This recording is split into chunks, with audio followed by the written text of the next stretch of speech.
Magandang gawi sa inyo mga kabarangay 241! Ang oras natin ngayon ay alas 10:45 ng gabi.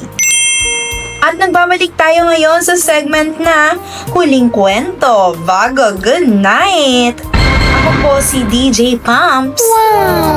At kung ikaw ay gising pa, pauwi pa lang, o napapaisip kung bakit parang may kulang sa araw mo, manatili ka lamang diyan dahil ako nang bahalang kumumpleto niyan.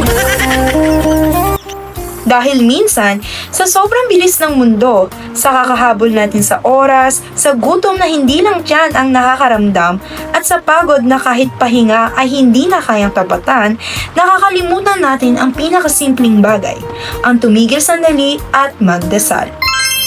Ngayong oras na ito, ihahatid namin sa inyo ang isang kwento hindi lang para sa tenga, kundi para sa puso.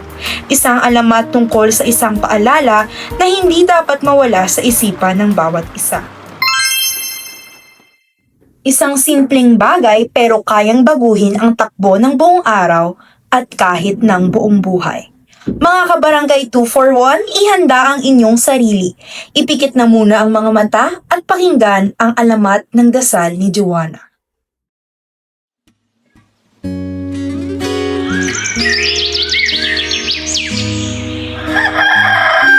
Sa isang tahimik na baryo kung saan ang umaga'y sinasalubong ng tilawak ng manok at amoy ng kape, may isang matandang hindi kailanman nakakalimot magdasal, si Lola Berta. Pero ang kanyang apo na si Joanna, aba, ibang usapan talaga.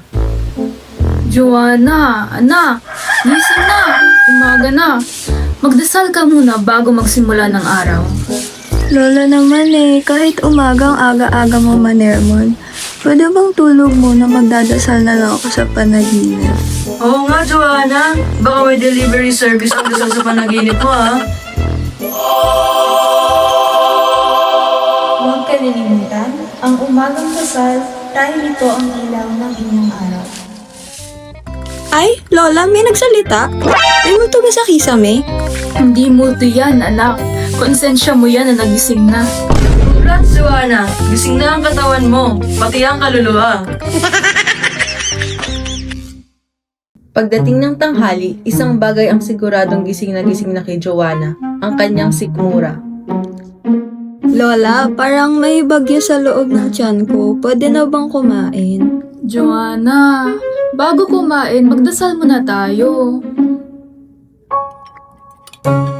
Lola, pwede bang habang humunguya nagdadasal na rin?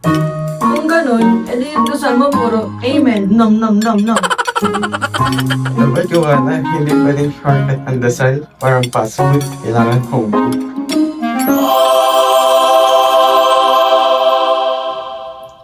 Ang dasal bago kumain ay hindi pambabagal, kundi pasasalamat sa biyaya.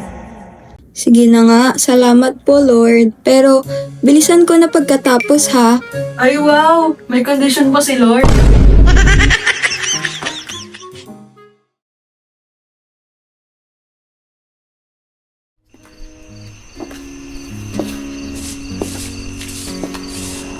At dumating ang gabi, tahimik na ang baryo, isa na lang ang gising, ang konsensya ni Joanna.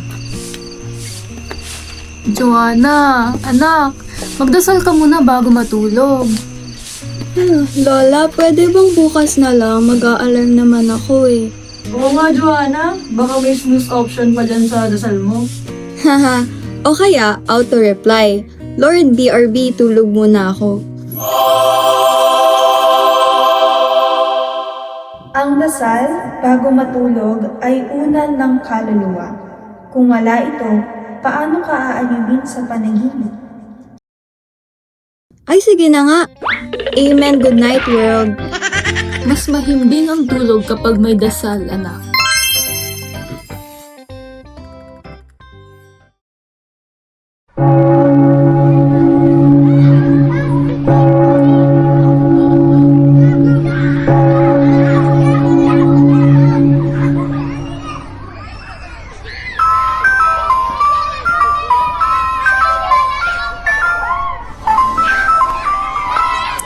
Kinabukasan, araw ng linggo, ang buong baryo ay nagtipon-tipon sa simbahan. Mga anak, ang simbahan ay tahanan ng ating panalangin. Amen agad, Padre. Baka malito sa palengke. May sale kasi sa gulay, baka maubusan. Aling Sean, kahit discount din sa palengke, hindi pwedeng i-fast forward ang misa. O ikaw, Hana. Baka dito ka na lang makatulog, ha? Hindi Ngayon magdadasal ako ng todo, promise yan. Magdasal na rin tayo ng mabilis, mga kabaryo. Kung hindi, baka mabuhusan ng isda sa palengke. Nako, Aling Sean, may isa muna bago isda ha. Oo nga po, Padre. Pero pray pass. Sayang po kasi yung sale. Ang bawat dasal, maliit man o mahaba, ay pintuan patungo sa Diyos.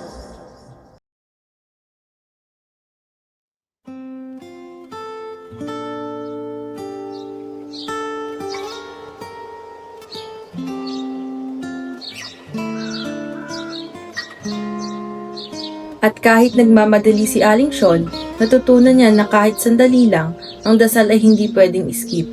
Parang tiket sa langit na hindi pwedeng i-bypass.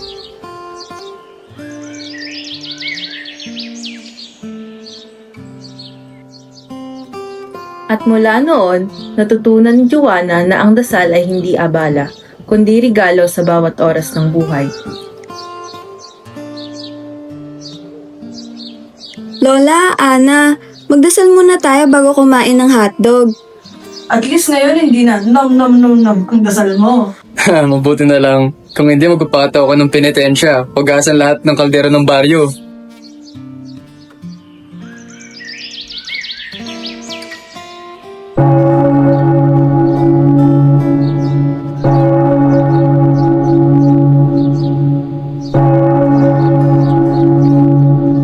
Ang panalangin ay ilaw ng araw, lakas ng katawan at gabay ng gabi.